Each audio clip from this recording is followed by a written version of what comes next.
when investigators first had Bryan Kohberger's name, because there's a lot of confusion around this issue.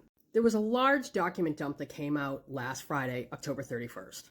And within these 2,000 pages of documents was a report dated December 5th that listed Bryan Kohberger as a suspect.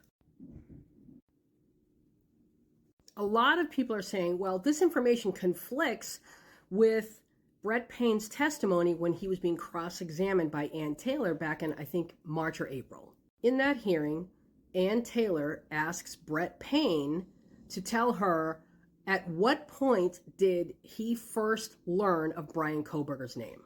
Now let's look at what Brett Payne said. Taylor asks, and when was the first time you heard Bryan Kohberger's name? And Payne responds, the first time I heard Bryan Kohberger's name was December 19, 2022. And then she asks, and before that, Mr. Kohberger was not on your radar?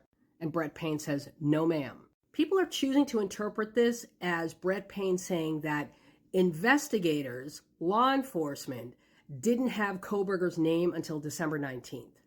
But that's not what he's saying. Payne is saying the first time he got Bryan Kohberger's name was December 19th. We know that they had his name long before that.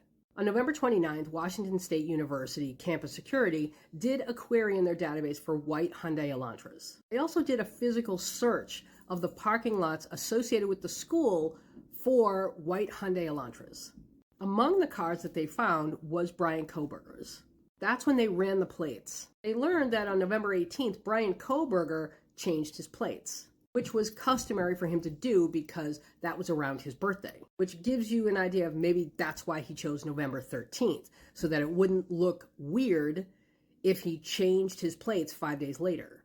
Now, from pulling that information, they were able to tell that on November 13th, that car didn't have a front license plate. Included in this information that they pulled was the fact that Bryan Kohberger had 2 different traffic stops on his record.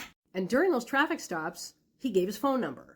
Now that they had his phone number, they could cross-check it against the report that they pulled of cellular devices that were connecting to networks in the vicinity of the King Roadhouse.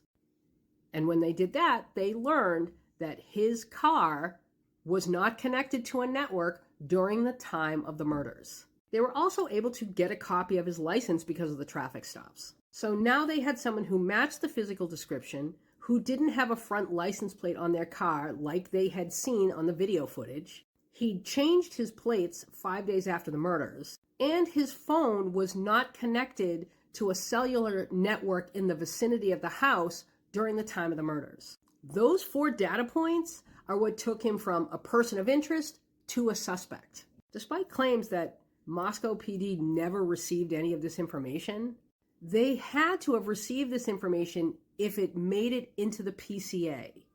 Now, they may not have received that information immediately or around the time of December 5th, but they did get it.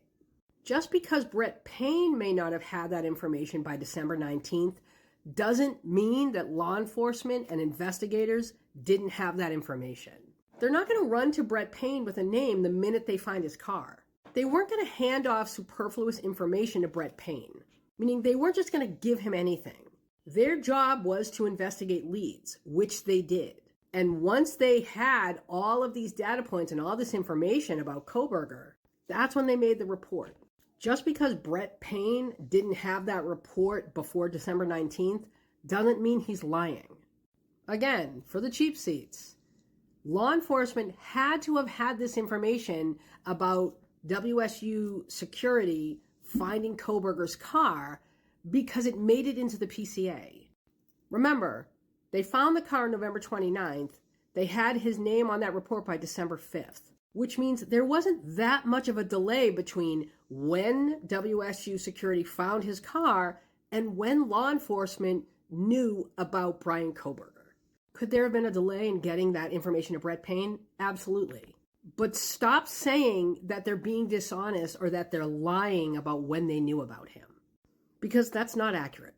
As always, I want to hear your thoughts in the comments.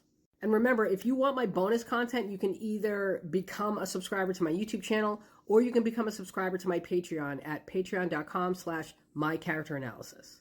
I post one bonus podcast episode a month, weekly members-only video content. I also write regular articles about Idaho Four or really anything to do with human behavior. So go to patreon.com/mycharacteranalysis to subscribe.